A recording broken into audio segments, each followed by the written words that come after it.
la bienvenida al rector de la Universidad de Luján, que es Walter Panesi. Walter, ¿cómo te va? Buen día, bienvenido a la Radio Pública de Mercedes. Bueno, muchas gracias, muchísimas gracias por la invitación.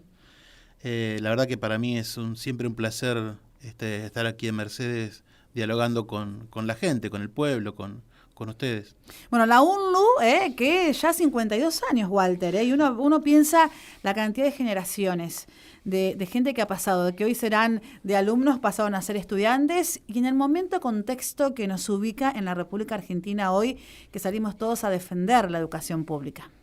Bueno, contame a mí entre esos graduados que se formó en la Universidad de Luján. Y bueno, este año también estamos cumpliendo 40 años desde la reapertura.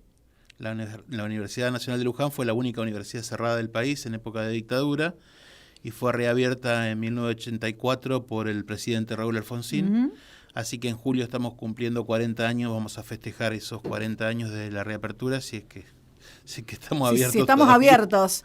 Bueno, sí. A ver, y voy a este contexto, egresado, ¿no? ¿Qué estudiaste, Walter? Licenciatura en Sistemas de Información. Bien, hoy te toca ser rector y te toca manejar un presupuesto que no sabemos hasta cuándo, como también muchas universidades públicas y nacionales no saben hasta cuándo van a seguir abiertas, ¿no? Contanos la realidad de la UNLU, porque acá nos escuchan familias, abuelos, estudiantes, egresados, que te pone un poquito la piel de gallina que vos decís, ¿puede cerrar la UNLU?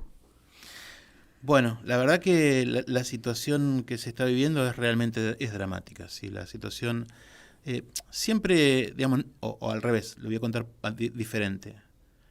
Nunca el presupuesto de las universidades fue extremadamente grande como para tirar manteca al techo.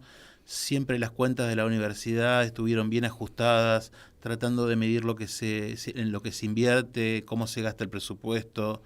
La verdad que las cuentas siempre han sido ordenadas y además son cuentas públicas. Cualquiera puede mirar en qué gasta la universidad, pueden entrar al digesto y ver todo lo que se gasta. Así que siempre estuvieron justitas las cuentas y entonces siempre se corría el rumor que bueno, va a faltar presupuesto a fin de año, pero la verdad que siempre hemos logrado llegar. Llegaba, digamos. Hemos logrado llegar. Como le puede pasar a cualquier familia, ¿no? Sí.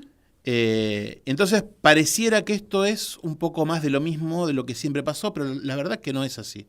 La situación que estamos viviendo es realmente dramática. Nosotros hoy estamos gastando 3 veces lo que nos llega y la verdad que si no hubiéramos tenido una cuenta de inversión producto de que el año pasado habían llegado dinero bastante importante para compra de equipamientos específicos y que eso, producto también de cuánto se tarda en comprar algo en una universidad o en cualquier organización pública, sí, que tiene que pasar por licitación y demás para hacerlo lo más transparente posible, generó que ese dinero estuviera en las cuentas durante un tiempo prolongado. Eso le da un poco de interés que a usted los ayuda ahora a solventarse. Exactamente, eso es lo que se llama cuenta de inversión y por eso estamos abiertos hoy. Si no, la verdad que hoy ya tendríamos que haber cerrado. Ay, me da como escalofrío pensar que cierre la Universidad Nacional de Luján.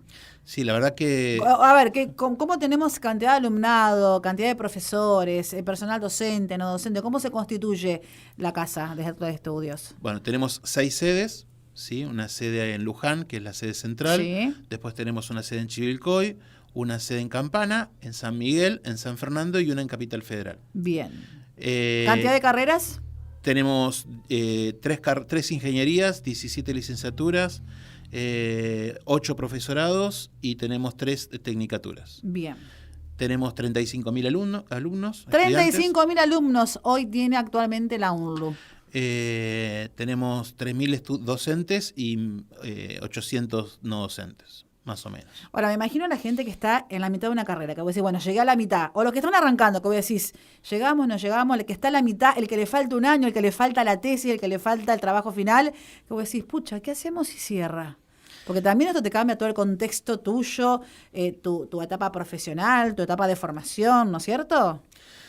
Sí, más pensando en que, bueno, ayer recibimos la noticia de que el Centro de Estudiantes de UADE apoya la marcha y entonces yo escuchaba a la estudiante presidenta del Centro de Estudiantes que comentaba cuánto vale una cuota hoy en UADE, está cerca de 300 y 400 mil pesos por mes.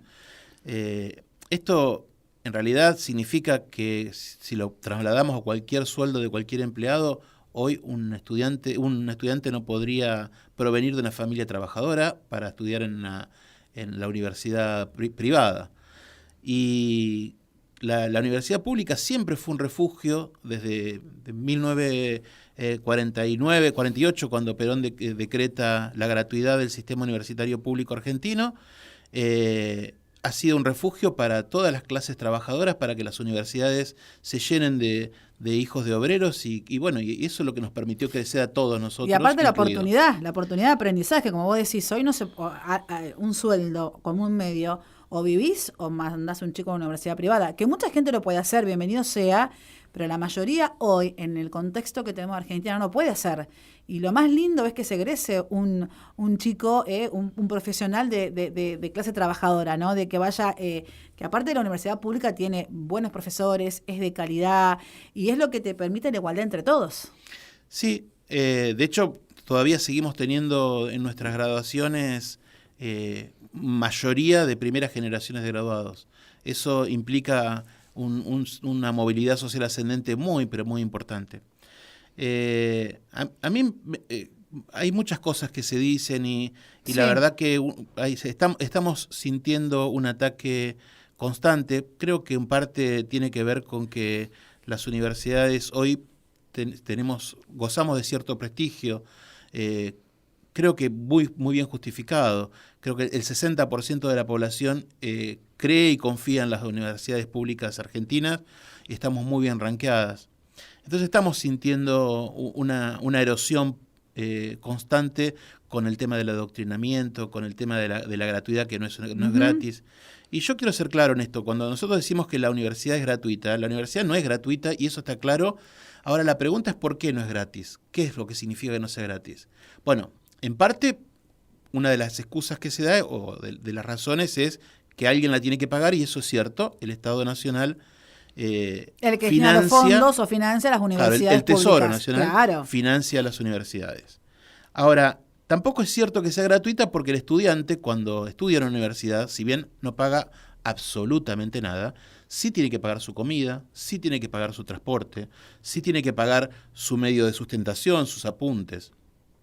Entonces, cuando un derecho no es para todos, no cualquiera puede estudiar porque necesitaría de ese apoyo, se transforma de alguna forma en un privilegio.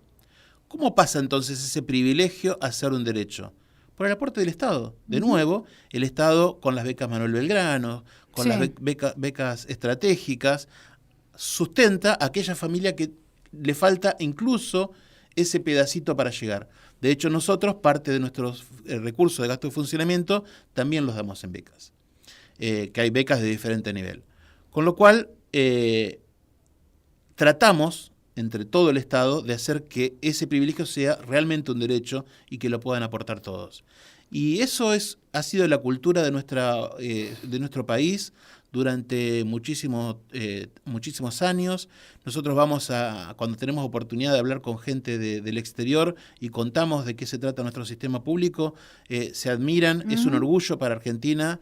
Y bueno, esto es lo que y aparte muchos estudiantes vienen a estudiar acá a la Argentina, en diferentes lugares, mucho lo que tiene que ver con la UBA. Bueno, ayer también está también en jaque lo que tiene que ver con los hospitales universitarios, ¿no? El abrazo fue tremendo del Hospital de Clínicas. Y también, Walter, vos recién hablabas de las becas. También me imagino que tendrás que ver recorte en becas o no. ¿Cómo hacen? Porque si vos no tenés recorte en todo tu presupuesto, también el tema de las becas. Y lamentablemente, como nosotros tenemos un presupuesto prorrogado, tuvimos que prorrogar la partida de becas, con lo cual las becas se van a resentir muchísimo. Ayer en una comisión tratamos el tema y duplicamos el presupuesto para esta parte con lo que estamos teniendo, ¿no? Cosa de poder dar un poquito más, pero la verdad que estamos hasta ahí. Estamos con un 20% del presupuesto necesario, con lo cual estamos muy mal y bueno, estamos haciendo lo que podemos con lo que tenemos. Recién decías, esto es un ataque a la educación pública, ¿no? Como docente, como egresado, como rector de esta casa de altos estudios de gran prestigio, que estarás con tus pares también en otras universidades hablando, ¿no? Todos. ¿Por qué crees que pasa esto? Porque, a ver, uno puede tener diferentes ideologías políticas, cambian los gobiernos, las facultades siguen, las universidades deben seguir, lo que es público también debe haber un Estado presente, pero ¿por qué crees que se da este ataque a lo más genuino y lo más importante que tenemos en un país, que es la educación? Que salimos adelante gracias a la educación. Bien, podemos pensarlo desde varios aspectos, pero tratando de hacer un recorrido histórico de corto plazo, cuando uno lo escuchaba al presidente de la Nación en épocas de campaña y hablaba de la gratuidad de la educación pública, que él decía que no era gratis, porque alguien la tenía que pagar y que era una atrocidad la igualdad y demás. Creo que hay una cuestión ideológica respecto de eso. Ahora, en un país donde las universidades, como yo te decía, tienen un 60% de prestigio, ¿cómo haces para cercenar ese derecho? Y la única forma es, primero, erosionarlo de alguna manera. Entonces creo que se busca de alguna manera generar cuestiones como, por ejemplo, el adoctrinamiento, como un mecanismo para degradar al sistema universitario, para que después, cuando lo cierran, diga, bueno, claro, pero acá se cerró porque había adoctrinamiento. Ideología, claro. Yo quiero que pensemos alrededor del adoctrinamiento, porque me parece que es un punto central. Y para hablar de eso, habría que pensar qué es una doctrina. Uh-huh. Una doctrina, por ejemplo, pensemos en un paralelo a la doctrina de la Iglesia. La doctrina de la Iglesia es una cuestión de fe. Digamos, no necesito pruebas para decir que Dios existe o no existe. Es una cuestión de fe. Sí. Yo creo o no creo en eso. Y la doctrina de la Iglesia necesitó muchísimos años para que la gente creyente crea en esa cuestión. Con lo cual, hay dos cuestiones que aparecen ahí. Primero, una doctrina, y segundo, un receptor pasivo que asume esa doctrina como cierta y la manifiesta en su proceder. Claro, que lo acepta y que lo toma como suyo, como propio. Bien. Ahora, pensemos en una universidad. ¿Qué necesitaría? Primero, ¿por qué habría una doctrina en la universidad donde en realidad todo se basa en estudios? ¿Y por qué los estudiantes serían pasivos al recibir eso y no discutirían? Si hay algo que tenemos los universitarios es que discutimos todo. Pensamiento crítico, Pensamiento lo que se llama, claro. Desde la reforma del 18. Claro. Nosotros tenemos un montón de profesores que votaron a Javier Milei. Uh-huh. Y tenemos el 60% de los estudiantes que votaron a Javier Milei. Entonces, ¿cuál sería el adoctrinamiento? Ahora, si uno plantea que adoctrinar es que yo vaya en algún lugar y comente, se haga un determinado comentario respecto de algo, de una opinión que un profesor puede tener en un determinado lugar, la verdad que es bastante flojo de papeles. Eso no es adoctrinamiento, es simplemente una postura donde un estudiante puede, y ha ocurrido, plantear una cosa en contrario. Claro. Nosotros, como decía al comienzo de esta nota, fuimos la única universidad cerrada en nuestro país y fue cerrada por dictadura. Y que se reabrió en el 84 con el retorno de Alfonsín, con la democracia, digamos. Exacto. Nosotros entonces tenemos una historia alrededor de la dictadura militar y por lo tanto tenemos una comisión de la memoria donde estudiamos qué pasó en nuestro país, qué fue la dictadura. Y entonces, cuando nosotros decimos 30.000 desaparecidos, no estamos adoctrinando, porque el número 30.000 es un número que está abierto, todo el mundo sabe que es un número abierto, que no es que sean 30.000 que los pudimos contar, justamente porque no los pudimos contar. Entonces, justamente como parte de esta militancia, de este convencimiento respecto de que está bueno no volver a esa época, en la Comisión de la Memoria se redactó un documento que la verdad que fue un documento bastante lindo, bastante respetuoso, y se promovió la lectura en algunos salones, y un estudiante dijo, no son 30.000, son 8.500, pero está bien. Bueno, pero ahí está el pensamiento crítico. Ahí está el aula y la universidad y la educación, justamente. Y nadie lo castigó. No. Nadie lo echó, digamos. Claro, no va por ese lado. Y está bien que sea así, porque además te permite salir del estancamiento de decir son 30.000 y nadie sabe por qué. Te permite decir, bueno, no, está argumentar, bien, claro. No son 30.000, bueno, decime cuántos son. Que sería la otra postura. Decime vos cuántos son. El Estado tiene la obligación de decir cuántos son. ¿Cuántos son? Bueno, hoy no lo sabemos, y por eso ese es el número. Bueno, este tipo de discusiones se dan todo el tiempo en la universidad. Uh-huh. Cuando el presidente dice que ciertos libros no se leen en economía, la Universidad de Buenos Aires tiene una cátedra de un libertario, de un anarquista libertario, de economía, ¿no? Un anarcocapitalista. Y además en la bibliografía recomendada y obligatoria están todos los autores de los libros que él dice que no se leen. Digamos, creo que se dicen muchas cosas que no se verifican. O que no se saben, claro. Que no se verifican en la realidad. Como medio como, digamos, sorpresivo todo, como medio raro, ¿no? Lo que está pasando. Pero bueno, en el medio está la educación, que es lo más importante, me parece que tenemos, ¿no? Que aparte, Mercedes, por cercanía, ¿no? Tenemos muchos estudiantes que van. Aunque tengamos ahora aumento de transporte y todo, están las becas, aunque con recorte, pero mucha gente quiere. Yo no fui a la UNLU, fui a la UBA, pero uno ve la UNLU y uno pasa, y es como algo que vos decís, es simbólico de Luján, digamos, ¿no? Raro lo que está pasando. Walter, ¿cómo están en tema de infraestructura? Porque también el recorte llega a todas partes, también habrás tenido que parar obras, se me hace que tendrían, por todo este contexto que tenemos hoy en este 2024. Bueno, nosotros tenemos 3 obras paralizadas. Una era lo que se llama la segunda fase de las aulas 100. Sí. El que conoce la sede central sabe que las aulas que tienen la nomenclatura 100, hay una parte que tiene 3 pisos y la otra parte que tiene solo... Como un auditorio sería, como un aula magna, sí. No, son salones y laboratorios. Bien. Hay una parte que se hizo la primera fase donde se destruyeron ciertas aulas y se construyeron sobre eso 3 pisos con laboratorios en el segundo y el tercer piso, y en la parte de abajo aulas y oficinas. La segunda fase de las aulas C sería la segunda parte de eso, con otros 3 pisos atrás. Eso estaba licitado y adjudicado al proveedor, se frenó. Habíamos llegado a diciembre con esa fase, olvídense. Obra paralizada, esa es una. Esa que Bien. Nunca comenzó, que nunca pudimos comenzarla. Hay otra obra que es muy, pero muy dramática, que es en la sede de San Fernando, donde nosotros teníamos una obra que era la reconstitución de un pabellón y la pileta de natación. En San Fernando tenemos la carrera de profesorado en educación física y la licenciatura, y se llegó hasta desmontar la pileta y no se pudo terminar. Esa la agarraron en el medio. Y que aparte listo, es muy importante una pileta para el profesor de educación física, porque los chicos aprenden toda la parte de natación, guardia, todo lo que tiene que ver, ¿no es cierto? O sea, tenés que tener eso. Es un aula. Es un aula, no es que vos querés tener una pileta, sino por un tema de educación pedagógica, me parece. Claro. Esa es la segunda. ¿La tercera obra paralizada? Y la tercera obra paralizada fue un edificio del Construir Ciencia, que también era un edificio de laboratorios de investigación, que tampoco nunca comenzó. En eso estamos. En eso estamos, así estamos, ¿no?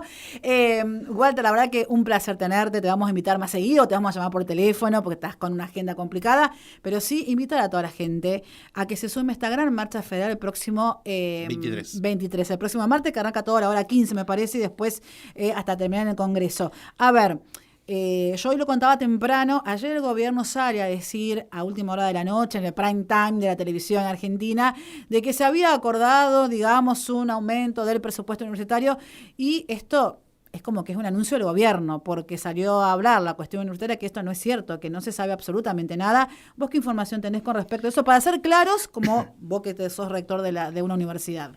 Bien, lo que pasó, la verdad que a mí también me sorprendió, porque yo venía justamente de la UBA, habíamos tenido una reunión de la Comisión de Ciencia, Técnica y Arte del CIN en la UBA ese día, y habíamos justamente repasado la situación de la ciencia, del sistema científico nacional, que está tremendamente destruido en todo el país, y nada, venía con esa información y de pronto me empezó a explotar los grupos de WhatsApp, con la información de que en todos los medios estaba saliendo la noticia de que se había acordado con el sistema, con el CIN, con el Consejo Interuniversitario Nacional, y que ya había un aumento del 140% y que entonces estaría como todo arreglado. Y obviamente en nuestros grupos de rectores está el presidente y el vicepresidente del CIN. Claro, cosa que yo también se iban a aclarar, yo leí temprano hoy en las redes sociales que esto no fue así. Claro, con lo cual dijimos, bueno, pero ¿y esto qué pasó? No, dice, lo que pasó fue, ustedes recordarán que hace un tiempito habían anunciado un 70% de aumento de gasto de funcionamiento. Esto todavía lo estamos esperando, en realidad fue un anuncio y todavía no ocurrió, debería ocurrir con este mes, que incluso ya debería haber sido depositado a principios de mes, y esto no ocurrió tampoco, ni siquiera los gastos de funcionamiento del mes, es decir, no Esto fue lo que había 70%. dicho la vicepresidenta, me acuerdo, ¿no? Algo así como que... No, la ministra Petovelo, Claro. un 70%, cosa que no llegó tampoco eso. Eso no llegó nunca. Y ahora lo que dicen es que además de este 70%, nos van a dar un 70% el mes que viene. Que andaría en un 140%, digamos. 140% con una inflación. Del 300%.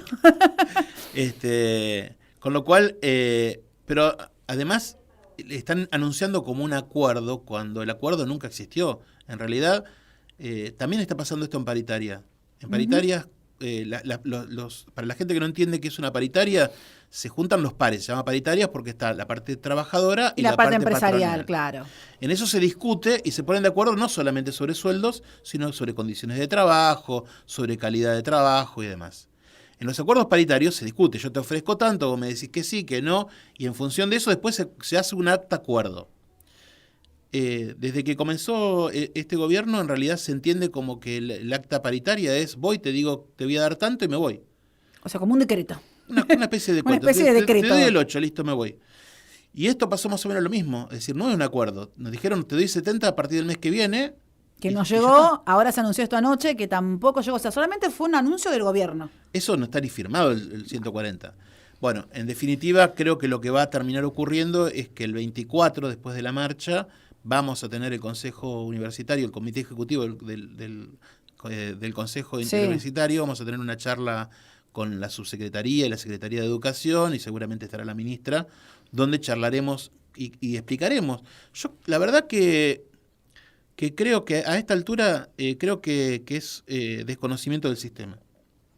Que no están entendiendo cuál es el problema que estamos teniendo. Uno por ahí, yo no soy muy objetiva en la cuestión política, pero digo, vos sos un gobierno y sos un presidente y tenés un equipo de ministros, como tiene un intendente con su gabinete, que tenés que gobernar para todos, el que te votó y el que no te votó.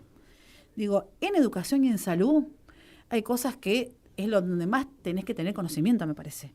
O más rodearte de gente, o más hacer mesas de diálogo, de consenso con los universitarios, con los rectores. Es lo más importante, me parece. Yo creo que la marcha del 23 del martes va a ser una marcha histórica en la República Argentina. Yo entiendo que va a ser contundente, sí, sobre todo por la cantidad de decisiones que estamos recibiendo. Creo que va a ser contundente, pero es parte de una expresión. Y a mí me gustaría que se entienda que el sistema universitario no marcha contra Milei, no es una marcha contra el gobierno nacional, es una marcha contra la política en educación pública.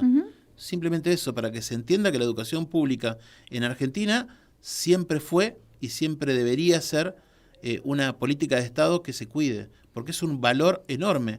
En épocas de crisis se sale con educación. Claro. Entonces, me gustaría poder llegar al gobierno nacional y decirle, cuenten a las universidades como parte de la solución, no como parte del problema. Venimos a sumar. Claro, venimos a sumar. Venimos a sumar. Walter, ya te dejo y voy a esto más personal. ¿Qué es la UNLU para vos? ¿Qué significa cuando llegás y entrás todos los días a tu despacho? ¿Qué es la Universidad de Luján para vos? Bueno, la universidad para mí no es solamente desde el 2021 que asumí mi segunda casa, sino desde antes, porque es lo que nos pasa y le puedes preguntar a cualquier graduado de nuestra universidad.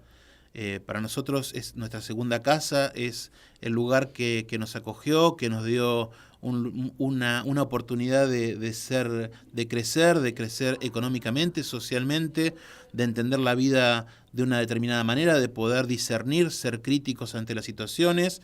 Y eso es una universidad en general. Y para mí la UNLU es esa casa, ¿no? Esa casa, ese segundo hogar. Hoy tengo la responsabilidad de conducirlo y para mí es un placer enorme porque es también devolverle a ese espacio, a esa universidad que me formó, mi tiempo, mis ganas y mi energía para que seamos cada vez mejor. Y en eso estamos tratando de fortalecernos, trabajando muchísimo con la región. Juan, y el intendente de Mercedes, puede dar fe de eso. Estamos trabajando muy fuertemente con Mercedes, pero también con Luján, también con Campana, también con Zárate, también con Suipacha. Es decir, estamos trabajando muchísimo en la región para que nos cuenten como parte de la solución, eso que decía antes, ¿no?